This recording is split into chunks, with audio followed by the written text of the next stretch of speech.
Hello everyone, অসীমার কিচেনে আপনাদের সকলকেই স্বাগত। আজকে আমার নতুন রেসিপি মিল্ক কেক। এই মিল্ক কেক কীভাবে বাড়িতে খুব সহজে আপনারা বানিয়ে নিতে পারেন সেই রেসিপি নিয়েই আমি হাজির হয়েছি। প্রথমে গ্যাসেতে একটা কড়াই বসিয়ে অল্প একটু জল দিয়ে দিলাম যাতে করে দুধ তলায় ধরে না যায়। এরপরে আমি দিয়ে দিলাম 3 প্যাকেট দুধ। এই দুধটাকে প্রথমে খুব ভালো করে জাল দিয়ে নিতে হবে।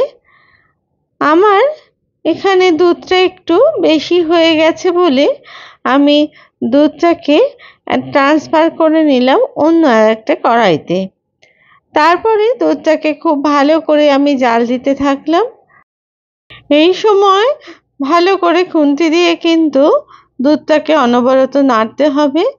যেহেতু আমি এটা অ্যালুমিনিয়ামের কড়াইতে করছি সেহেতু কিন্তু তলায় ধরে যাবার কিন্তু সম্ভাবনা থাকবে, তাই অনবরত নেড়ে এটাকে জাল দিতে হবে। এই সময় গ্যাসের আঁচ কিন্তু একদম কমাবেন না, মিডিয়াম টু হাই ফ্লেমেই এটা জাল দিতে থাকবেন আর অনবরত এটা নাড়তে থাকবেন। তাহলে দেখবেন খুব তাড়াতাড়ি দুধটা কিন্তু জাল হয়ে যাবে আর কমেও আসবে আস্তে আস্তে। আমরা যদি দুধ জাল দেওয়ার সময় গ্যাসের আঁচটা কম করে দিই তাহলে সেক্ষেত্রে কিন্তু পাশ থেকে শর্ট জমে যাওয়ার সম্ভাবনা থাকবে।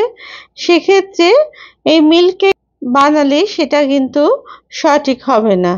তার জন্য আঁচ বাড়িয়েই কিন্তু এটা জাল দিতে হবে।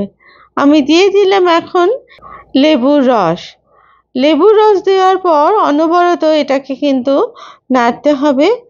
আর এখানে 2 চামচের বেশি কিন্তু লেবুর রস দেওয়ার দরকার নেই, কারণ বেশি লেবুর রস দিলে এটা কিন্তু তখন আর মিল্ক কেক হবে না, এটা কিন্তু পনির হয়ে যাবে। আর লেবুর রসের পরিবর্তে আপনারা কিন্তু ভিনিগার অথবা 2 চামচ দইয়েরও ব্যবহার করতে পারেন। তারপরে অনবরত নেড়ে নেড়ে এটাকে ভালো করে জাল দিতে হবে। আর দেখবেন আস্তে আস্তে দুধের মধ্যে ছানা মেশালে যেরকম হয় সেই রকম হয়ে যাবে। আর অনবরত এটা নেড়ে নেড়ে আস্তে আস্তে দুধটাকে পুরো শুকিয়ে নিতে হবে। কালাকাঁদ তৈরি আর এই মিল্ক কেক তৈরির মধ্যে তফাৎ হলো এই যে কালাকাঁদের তৈরির ক্ষেত্রে ছানা আগে তৈরি করে নিতে হয়, তারপরে সেটা হাত দিয়ে ভালো করে ডলে তারপরে দুধের মধ্যে জাল দিয়ে তৈরি করতে হয়। আর এখানে দুধ জাল দিয়ে ভিনিগার অথবা লেবুর রস অথবা দই দিয়ে দুধের মধ্যে জাল দিয়ে দিয়ে সেটাকে শুকিয়ে তারপরে মিল্ক কেক তৈরি করতে হয়। দেখুন জাল দিতে দিতে কিন্তু ভেতরে দানা দানা দানা হয়ে যাচ্ছে। এবার সেটাকে জাল দিয়ে আস্তে আস্তে শুকিয়ে নিতে হবে খুব ভালো করে। আর এই সময় কিন্তু অনবরত নাড়তে হবে, না হলে কিন্তু তলায় ধরে যাওয়ার সম্ভাবনা থাকবে। আর এই মিল্ক কেক তৈরি করার জন্য আমি নিয়েছি 150 গ্রাম মতো চিনি।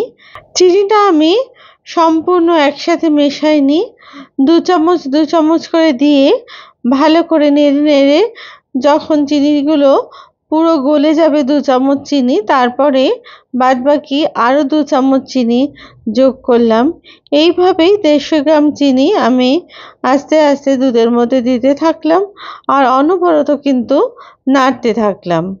এইভাবেই আস্তে আস্তে চিনি দিয়ে আর জাল দিয়ে দিয়ে এই মিল্ক কেকটা সম্পূর্ণভাবে তৈরি করে নিতে হবে।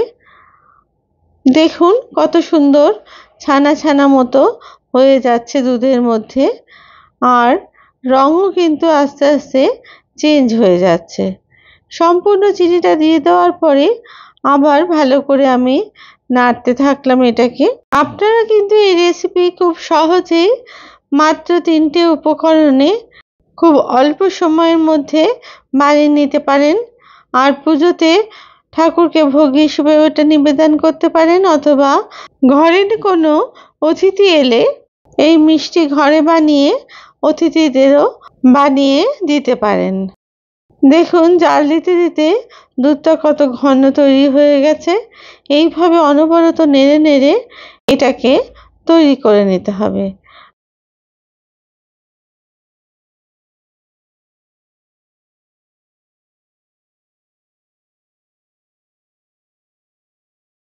আপনাদের যদি এই রেসিপি ভালো লেগে থাকে তাহলে প্লিজ লাইক, শেয়ার আর কমেন্টস করতে ভুলবেন না।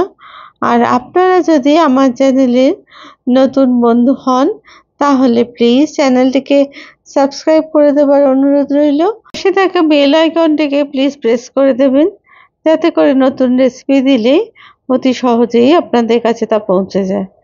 দিয়ে দিলাম এখানে 1 চামচ মতো ঘি, যাতে করে মিল্ক কেকের স্বাদ ও গন্ধ খুব সুন্দর হয় আর তার সাথে তলাটাও না ধরে যায়, কারণ দুধটা একদমই শুকিয়ে আসছে আর এখানে কিন্তু তলায় ধরে যাবার একটু সম্ভাবনা থাকে। এই সময়ও গ্যাসের আঁচ কিন্তু মিডিয়াম টু হাই ফ্লেমেই রাখবেন আর খুব সাবধানবশত এখন এটাকে নাড়বেন, কারণ হাতে ছিটে যাবার সম্ভাবনা থাকবে।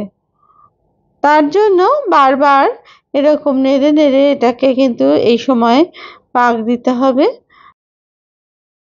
আস্তে আস্তে করে কালারটা চেঞ্জ হতে শুরু করেছে আর রংটাও একটু চেঞ্জ হতে শুরু করেছে। দেখুন খুব সুন্দর কিন্তু এই মিল্ক কেক তৈরি হয়ে যাচ্ছে।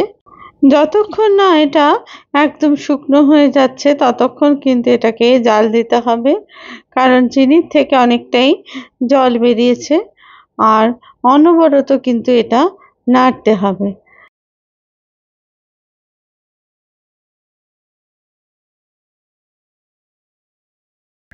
দেখুন এটা অনেকটাই ঘন হয়ে গেছে। এই সময় আমি সবশেষে দিয়ে দিলাম আরও 1 চামচ ঘি। তারপরে ঘিটাকে ভালো করে মিশিয়ে আবার মিনিট 5 এটাকে নাড়তে থাকলাম। তবে আমি এই মিল্ক কেক একদম লালচে কালারে করব না, তার জন্য আমি কিন্তু একটু আগেই গ্যাসটাকে অফ করে দেব। আরও মিনিট 4-5 ভালো করে এটাকে জাল দিয়ে নিলাম, যাতে করে এটা একদমই পুরোপুরি শুকনো হয়ে যায়। এই মিল্ক কেক এই পর্যায়ে থাকলে আমার বাড়ির সকলেই পছন্দ করে, তাই সেই ক্ষেত্রে আমি এর জন্য এর থেকে আর বেশি পাক দেব না। এটা হয়তো লালচে রঙের হবে না, তবে এর থেকে বেশি পাক দিলে সেটা কিন্তু অবশ্যই লালচে রঙের রং ধরবে। আমি এই পর্যায়ে কিন্তু গ্যাসটাকে বন্ধ করে দিলাম। এই মিল্ক কেকটা প্রায় সম্পূর্ণ হয়ে গেছে। দেখুন পাশ থেকে এটা ঘিও ছাড়তে শুরু করে দিয়েছে। এই সময় আমি কিন্তু এবার গ্যাসটাকে অফ করে দিলাম। মিনিট 2-3 আমি এটাকে নাড়তে থাকলাম, কারণ কড়াই তলায় গরমে এটা কিন্তু ধরে যেতে পারে, সেই কারণে। অন্যদিকে একটা মোল্ডের মধ্যে দিয়ে দিলাম 1/2 চামচ মতো ঘি। তারপরে সেটাকে ভালো করে ব্রাশ করে এর মধ্যে ঢেলে দিলাম মিল্ক কেকের অংশটাকে। তারপরে ভালো করে সমস্ত মিল্ক কেকের অংশ মোল্ডের মধ্যে দিয়ে তারপরে একটা চামচের সাহায্যে ভালো করে চেপে চেপে দিলাম। তারপরে একটা স্প্যাচুলা নিয়ে সমানভাবে এটাকে দিয়ে দিলাম মোল্ডের মধ্যে। দেখুন ঠিক এইভাবে আমি এটাকে করে দিলাম। আপনারা স্প্যাচুলা না থাকলে যে কোনো খুন্তি অথবা কোনো বাটির সাহায্যেও এটাকে চেপে দিতে পারেন। এরপর আমি এটাকে ঠান্ডা করে রাখার জন্য 4 ঘন্টা একটা ফয়েল পেপারে মুড়িয়ে রেখে দিলাম। ফয়েল পেপারের অংশটা একটা ছুরির সাহায্যে ছিদ্র করে দিলাম, যাতে করে ভেতরের ভাবটা বেরিয়ে যায়। 4 ঘন্টা পরে দেখুন আমি এটাকে কেটে দেখাচ্ছি কত সুন্দর এটা সেট হয়ে গেছে। এই সুন্দর মিল্ক কেক কিন্তু খুব সহজেই আপনারা বানিয়ে নিতে পারেন বাড়িতে, আর সেটা কিন্তু খুব কম সময়ের মধ্যেই। খুব অপূর্ব স্বাদের হয়। আমি যেহেতু এটা খুব বেশি কড়া করিনি, তাই এটা ভেতরটা কিন্তু লালচে হয়নি। কিন্তু আপনারা যদি চান সেটাকে আর একটু পাক দিলেই কিন্তু এটা লালচে রঙের হয়ে যাবে। আবার নতুন রেসিপি নিয়ে আপনাদের কাছে হাজির হব। সবাই ভালো থাকবেন। ধন্যবাদ।